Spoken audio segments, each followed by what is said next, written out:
kingdom, with 3 chief ministers over them, one of whom was Daniel. The satraps were made accountable to them, so that the king might not suffer loss.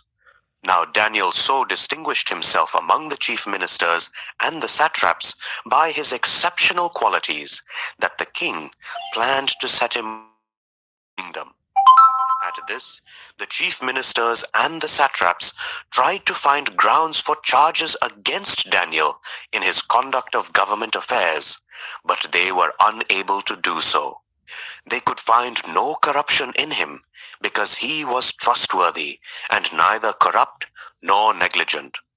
Finally, these men said, "We will never find any basis for charges against this man Daniel, unless it has something to do with the law of his God."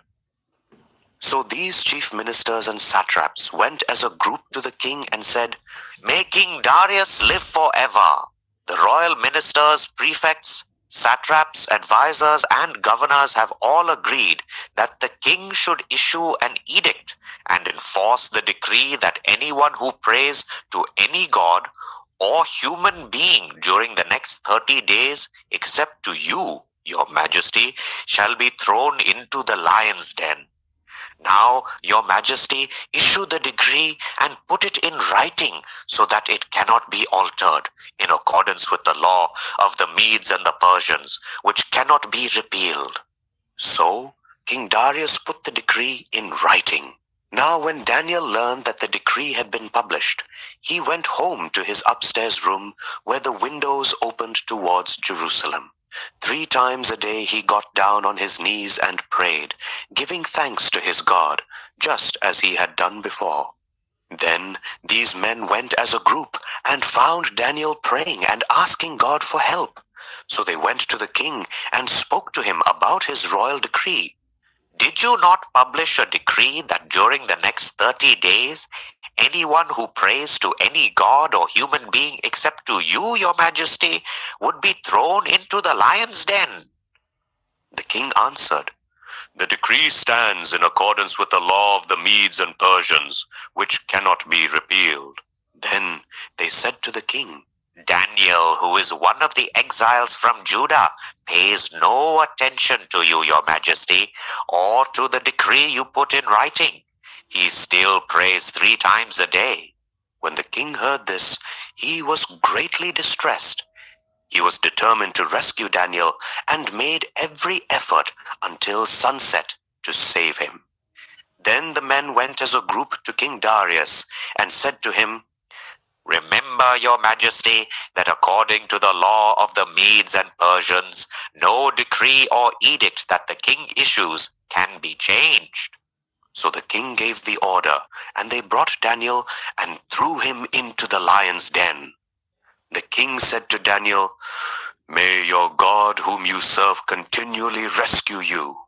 A stone was brought and placed over the mouth of the den, and the king sealed it with his own signet ring and with the rings of his nobles, so that Daniel's situation might not be changed. Then the king returned to his palace and spent the night without eating and without any entertainment being brought to him. And he could not sleep. At the first light of dawn, the king got up and hurried to the lion's den. When he came near the den, he called to Daniel in an anguished voice, "Daniel, servant of the living God, has your God whom you serve continually been able to rescue you from the lions?" Daniel answered, "May the king live forever. My God sent his angel, and he shut the mouths of the lions. They have not hurt me, because I was found innocent in his sight. Nor have I ever done any wrong before you, your majesty." The king was overjoyed and gave orders to lift Daniel out of the den. And when Daniel was lifted from the den, no wound was found on him, because he had trusted in his God. At the king's command, the men who had falsely accused Daniel were brought in and thrown into the lion's den, along with their wives and children. And before they reached the floor of the den, the lions overpowered them and crushed all their bones. Then King Darius wrote to all the nations and peoples of every language in all the earth, "May you prosper greatly. I issue a decree that in every part of my kingdom, people must fear and reverence the God of Daniel. For he is the living God, and he endures forever. His kingdom will not be destroyed. His dominion will never end. He rescues and he saves. He performs signs and wonders in the heavens and on the earth. He has rescued Daniel from the power of the lions." So Daniel prospered during the reign of Darius and the reign of Cyrus the Persian. Daniel 7. In the first year of Belshazzar, king of Babylon, Daniel had a dream, and visions passed through his mind as he was lying in bed. He wrote down the substance of his dream. Daniel said, "In my vision at night I looked, and there before me were the four winds of heaven, churning up the great sea. 4 great beasts, each different from the others, came up out of the sea. The first was like a lion, and it had the wings of an eagle. I watched until its wings were torn off, and it was lifted from the ground, so that it stood on 2 feet like a human being, and the mind of a human was given to it. And there before me was a second beast, which looked like a bear. It was raised up on one of its sides, and it had 3 ribs in its mouth between its teeth. It was told, 'Get up and eat your fill of flesh.'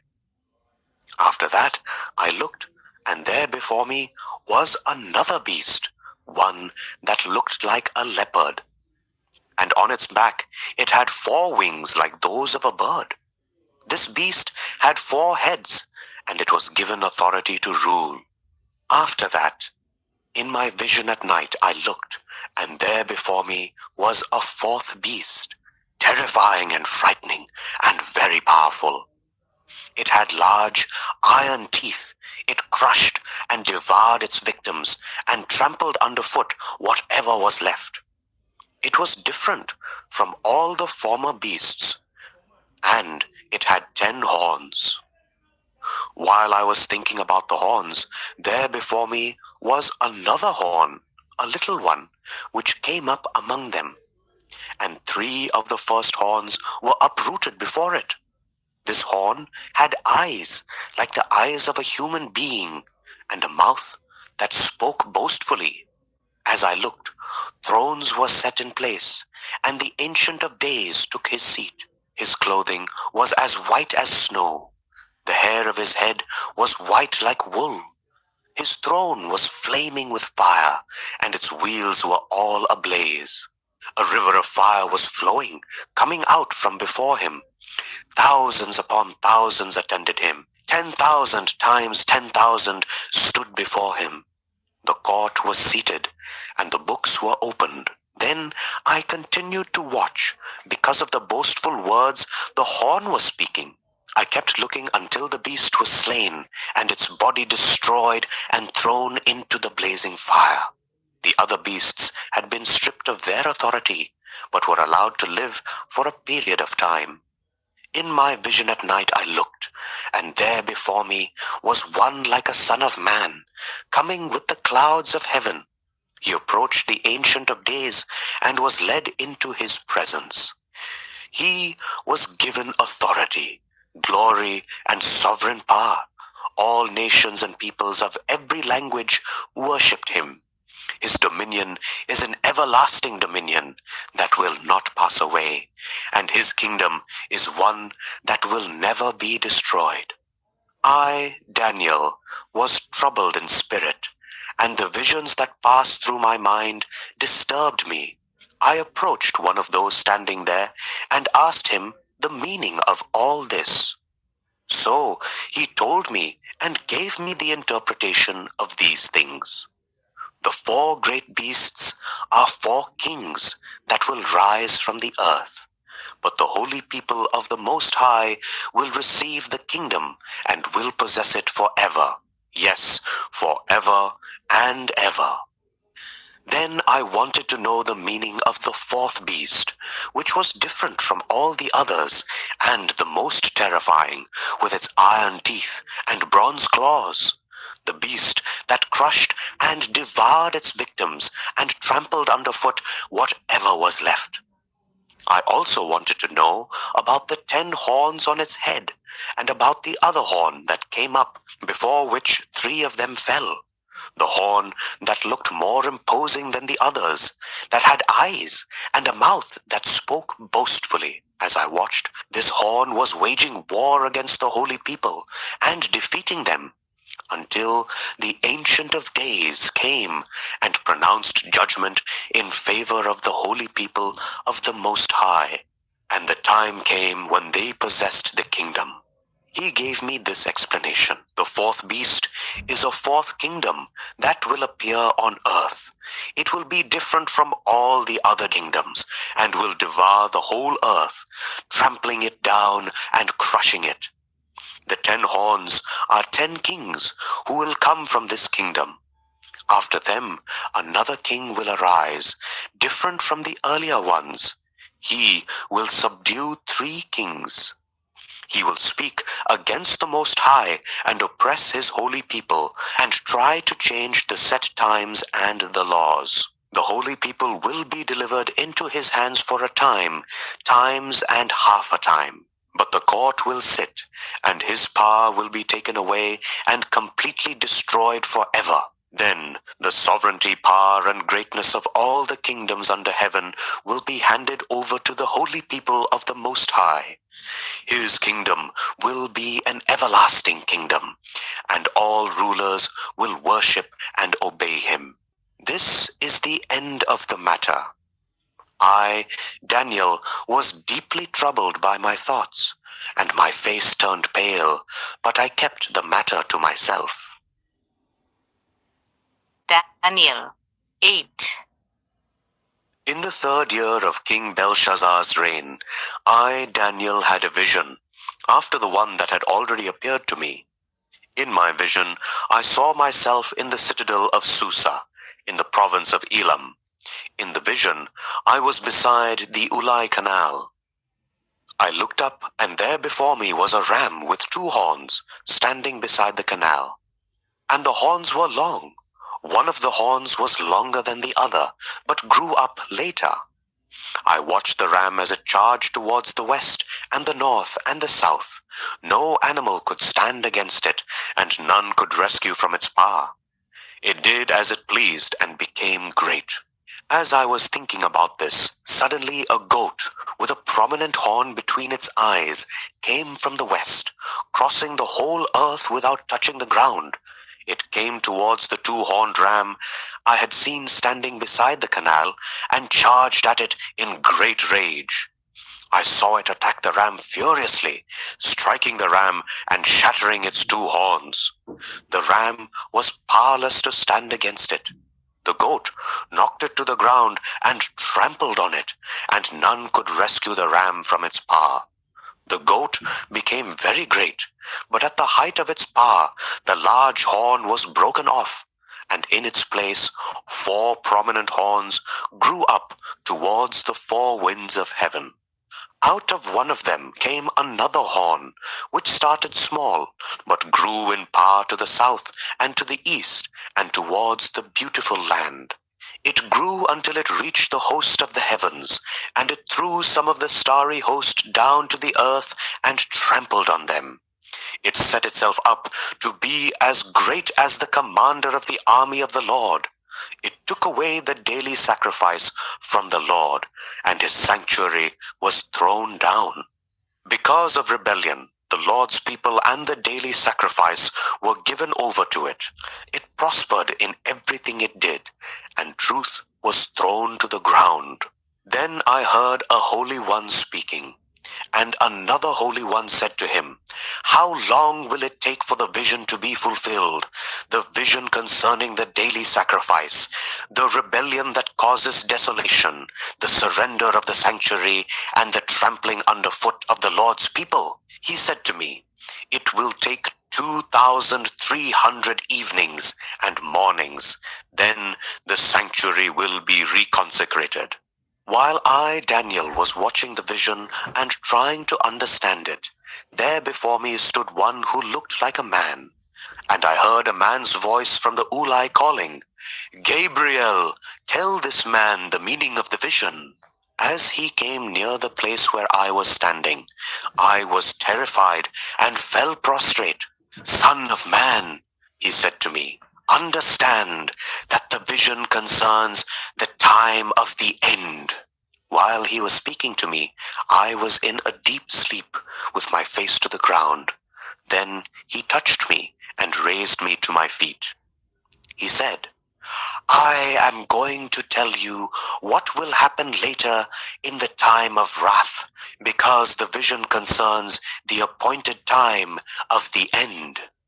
The two-horned ram that you saw represents the kings of Media and Persia. The shaggy goat is the king of Greece, and the large horn between its eyes is the first king.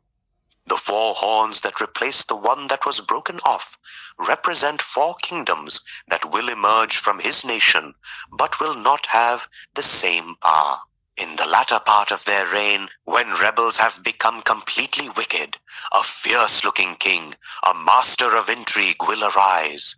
He will become very strong, but not by his own power. He will cause astounding devastation and will succeed in whatever he does. He will destroy those who are mighty, the holy people. He will cause deceit to prosper, and he will consider himself superior. When they feel secure, he will destroy many and take his stand against the Prince of Princes. Yet he will be destroyed, but not by human power. The vision of the evenings and the mornings that has been given to you is true, but seal up the vision, for it concerns the distant future. I, Daniel, was worn out. I lay exhausted for several days. Then I got up and went about the king's business. I was appalled by the vision. It was beyond understanding. Daniel 9. In the first year of Darius, son of Xerxes, a Mede by descent, who was made ruler over the Babylonian kingdom. In the first year of his reign, I, Daniel, understood from the scriptures, according to the word of the Lord given to Jeremiah the prophet, that the desolation of Jerusalem would last 70 years. So I turned to the Lord God and pleaded with him in prayer and petition, in fasting and in sackcloth and ashes. I prayed to the Lord my God and confessed, "Lord, the great and awesome God, who keeps his covenant of love with those who love him and keep his commandments. We have sinned and done wrong. We have been wicked and have rebelled. We have turned away from your commands and laws. We have not listened to your servants, the prophets, who spoke in your name to our kings, our princes, and our ancestors, and to all the people of the land. Lord, you are righteous, but this day we are covered with shame. The people of Judah and the inhabitants of Jerusalem and all Israel, both near and far, in all the countries where you have scattered us because of our unfaithfulness to you. We and our kings, our princes and our ancestors are covered with shame, Lord, because we have sinned against you. The Lord our God is merciful and forgiving, even though we have rebelled against him. We have not obeyed the Lord our God, or kept the laws he gave us through his servants the prophets. All Israel has transgressed your law and turned away, refusing to obey you. Therefore the curses and sworn judgments written in the law of Moses, the servant of God, have been poured out on us, because we have sinned against you. You have fulfilled the words spoken against us, and against our rulers, by bringing on us great disaster. Under the whole heaven, nothing has ever been done like what has been done to Jerusalem. just as it is written in the law of Moses. All this disaster has come on us. Yet we have not sought the favor of the Lord our God by turning from our sins and giving attention to your truth. The Lord did not hesitate to bring disaster on us. For the Lord our God is righteous in everything he does, yet we have not obeyed him. Now, Lord our God, who brought your people out of Egypt with a mighty hand, and who made for yourself a name that endures to this day, we have sinned, we have done wrong. Lord, in keeping with all your righteous acts, turn away your anger and your wrath from Jerusalem, your city, your holy hill. Our sins and the iniquities of our ancestors have made Jerusalem and your people an object of scorn to all those around us. Now, our God, hear the prayers and petitions of your servant. For your sake, Lord, look with favor on your desolate sanctuary. Give ear, our God, and hear. Open your eyes and see the desolation of the city that bears your name. We do not make requests of you because we are righteous, but because of your great mercy. Lord, listen. Lord, forgive. Lord, hear and act. For your sake, my God, do not delay, because your city and your people bear your name. While I was speaking and praying, confessing my sin and the sin of my people Israel, and making my request to the Lord my God for his holy hill, while I was still in prayer, Gabriel, the man I had seen in the earlier vision, came to me in swift flight about the time of the evening sacrifice. He instructed me and said to me, Daniel, I have now come to give you insight and understanding. As soon as you began to pray, a word went out, which I have come to tell you, for you are highly esteemed. Therefore, consider the word and understand the vision. 77s are decreed for your people and your holy city to finish transgression, to put an end to sin, to atone for wickedness, to bring in everlasting righteousness, to seal up vision and prophecy, and to anoint the most holy place. Know and understand this from the time the word goes out to restore and rebuild Jerusalem until the Anointed One, the ruler, comes. There will be 7 sevens and 62 sevens. It will be rebuilt with streets and a trench, but in times of trouble.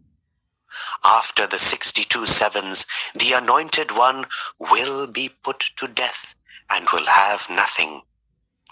The people of the ruler who will come will destroy the city and the sanctuary. The end will come like a flood. War will continue until the end, and desolations have been decreed. He will confirm a covenant with many for 1 7. In the middle of the 7, he will put an end to sacrifice and offering. And at the temple, he will set up an abomination that causes desolation until the end that is decreed is poured out on him. Daniel 10. In the 3rd year of Cyrus, king of Persia, a revelation was given to Daniel, who was called Belteshazzar.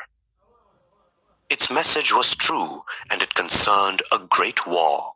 The understanding of the message came to him in a vision. At that time I, Daniel, mourned for 3 weeks. I ate no choice food, no meat or wine touched my lips, and I used no lotions at all until the 3 weeks were over. On the 24th day of the 1st month, as I was standing on the bank of the great river, the Tigris, I looked up, and there before me was a man dressed in linen, with a belt of fine gold from Uphaz round his waist.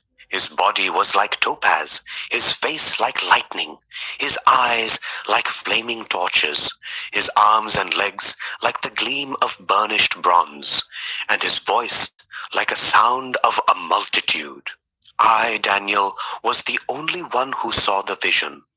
Those who were with me did not see it, but such terror overwhelmed them that they fled and hid themselves. So I was left alone, gazing at this great vision. I had no strength left, my face turned deathly pale, and I was helpless. Then I heard him speaking, and as I listened to him, I fell into a deep sleep, my face to the ground. A hand touched me and set me trembling on my hands and knees. He said, "Daniel, you who are highly esteemed, consider carefully the words I am about to speak to you, and stand up, for I have now been sent to you." And when he said this to me, I stood up, trembling. Then he continued, "Do not be afraid, Daniel, since the first day that you set your mind to gain understanding and to humble yourself before your God. Your words were heard, and I have come in response to them. But the prince of the Persian kingdom resisted me 21 days. Then Michael, one of the chief princes, came to help me, because I was detained there with the king of Persia. Now, I have come to explain to you what will happen to your people in the future, for the vision concerns a time yet to come." While he was saying this to me, I bowed with my face towards the ground and was speechless. Then one who looked like a man touched my lips, and I opened my mouth and began to speak. I said to the one standing before me, "I am overcome with anguish because of the vision, my Lord, and I feel very weak. How can I, your servant, talk with you, my Lord? My strength is gone, and I can hardly breathe." Again, the one who looked like a man touched me and gave me strength. "Do not be afraid, you who are highly esteemed," he said. "Peace, be strong now, be strong." When he spoke to me, I was strengthened and said, "Speak, my Lord, since you have given me strength." So he said, "Do you know why I have come to you? Soon I will return to fight against the prince of Persia, and when I go, the prince of Greece will come. But first I will tell you what is written in the book of truth. No one supports me against them except Michael, your prince." Daniel 11. And in the first year of Darius the Mede, I took my stand to support and protect him. Now then, I tell you the truth. 3 more kings will arise in Persia, and then a 4th, who will be far richer than all the others. When he has gained power by his wealth, he will stir up everyone against the kingdom of Greece. Then a mighty king will arise, who will rule with great power and do as he pleases. After he has arisen, his empire will be broken up and parceled out towards the 4 winds of heaven. It will not go to his descendants, nor will it have the power he exercised, because his empire will be uprooted and given to others. The king of the south will become strong, but one of his commanders will become even stronger than he, and will rule his own kingdom with great power. After some years, they will become allies. The daughter of the king of the south will go to the king of the north to make an alliance, but she will not retain her power, and he and his power will not last. In those days, she will be betrayed together with her royal escort and her father and the one who supported her. Someone from within her family will arise to take her place. He will attack the forces of the king of the north and enter his fortress. He will fight against them and be victorious. He will also seize their gods, their metal images, and their valuable articles of silver and gold, and carry them off to Egypt. For some years he will leave the king of the north alone. Then the king of the north will invade the realm of the king of the south, but will retreat to his own country. His sons will prepare for war and assemble a great army, which will sweep on like an irresistible flood and carry the battle as far as his fortress. Then the king of the south will march out in a rage and fight against the king of the north, who will raise a large army, but it will be defeated. When the army is carried off, the king of the south will be filled with pride and will slaughter many thousands.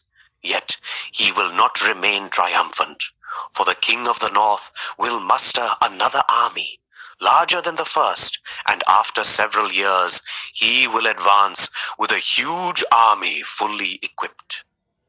In those times many will rise against the king of the south. Those who are violent among your own people will rebel in fulfillment of the vision, but without success. Then the king of the north will come and build up siege ramps and will capture a fortified city. The forces of the south will be powerless to resist. Even their best troops will not have the strength to stand. The invader will do as he pleases. No one will be able to stand against him. He will establish himself in the beautiful land and will have the power to destroy it. He will determine to come with the might of his entire kingdom and will make an alliance with the king of the south. And he will give him a daughter in marriage in order to overthrow the kingdom. But his plans will not succeed or help him. Then he will turn his attention to the coastlands and will take many of them.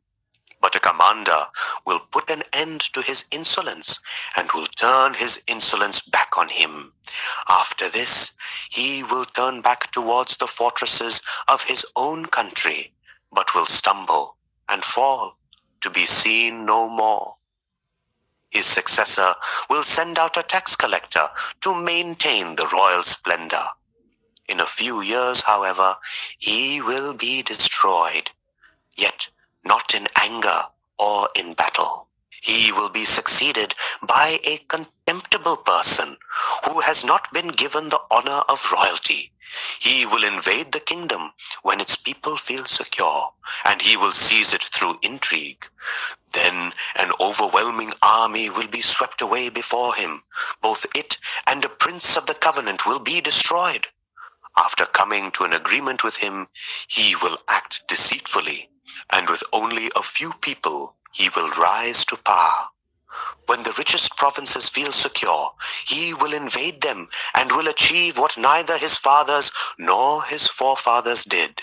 He will distribute plunder, loot, and wealth among his followers. He will plot the overthrow of fortresses, but only for a time. With a large army he will stir up his strength and courage against the king of the south. The king of the south will wage war with a large and very powerful army. But he will not be able to stand because of the plots devised against him. Those who eat from the king's provisions will try to destroy him.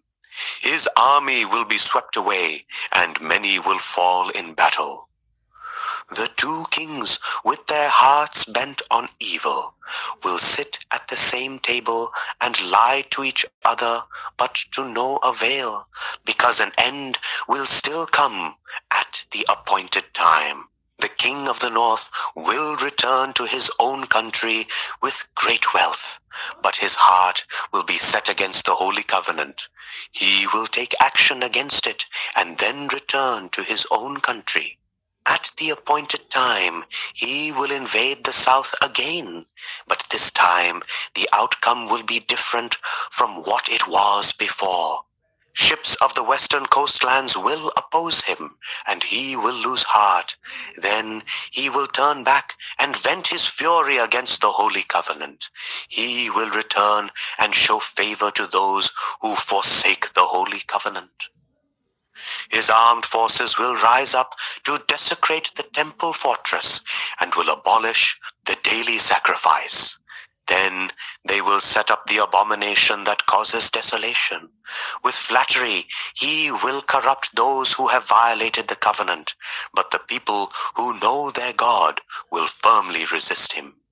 Those who are wise will instruct many, though for a time they will fall by the sword or be burned or captured or plundered. When they fall, they will receive a little help, and many who are not sincere will join them. Some of the wise will stumble, so that they may be refined, purified, and made spotless until the time of the end, for it will still come at the appointed time. The king will do as he pleases. He will exalt and magnify himself above every god and will say unheard of things against the God of gods.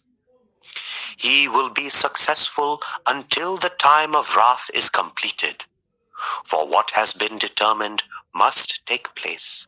He will show no regard for the gods of his ancestors or for the one desired by women. Nor will he regard any god, but will exalt himself above them all.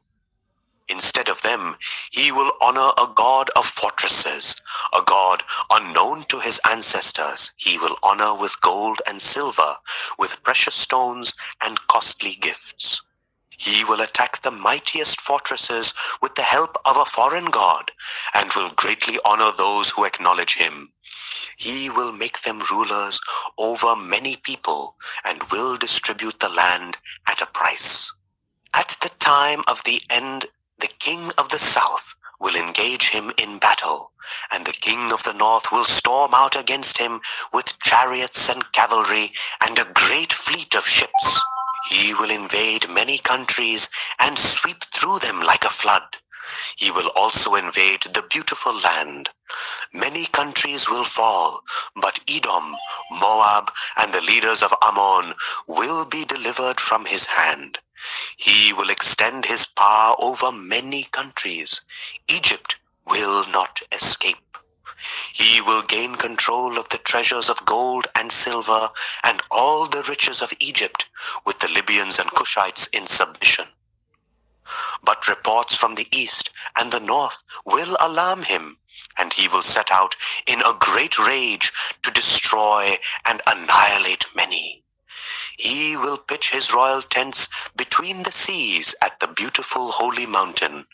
Yet he will come to his end, and no one will help him. Daniel 12. At that time, Michael, the great prince who protects your people, will arise. There will be a time of distress, such as has not happened from the beginning of nations until then. But at that time, your people, everyone whose name is found written in the book, will be delivered.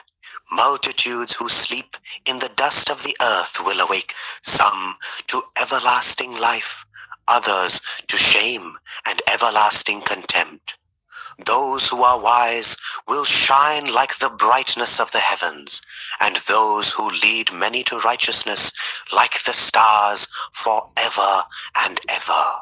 But you, Daniel, roll up and seal the words of the scroll until the time of the end. Many will go here and there to increase knowledge. Then I, Daniel, looked, and there before me stood two others, one on this bank of the river and one on the opposite bank.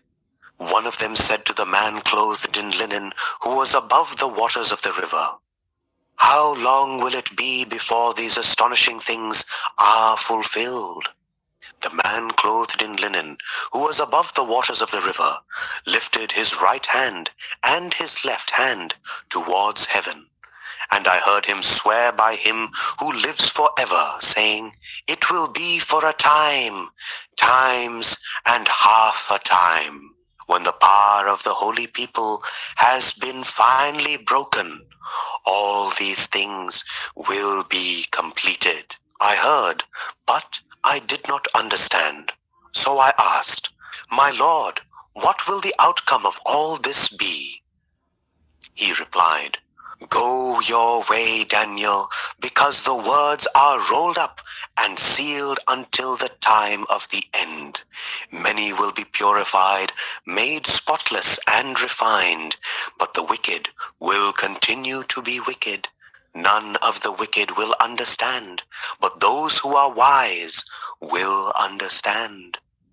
From the time that the daily sacrifice is abolished and the abomination that causes desolation is set up, there will be 1,290 days.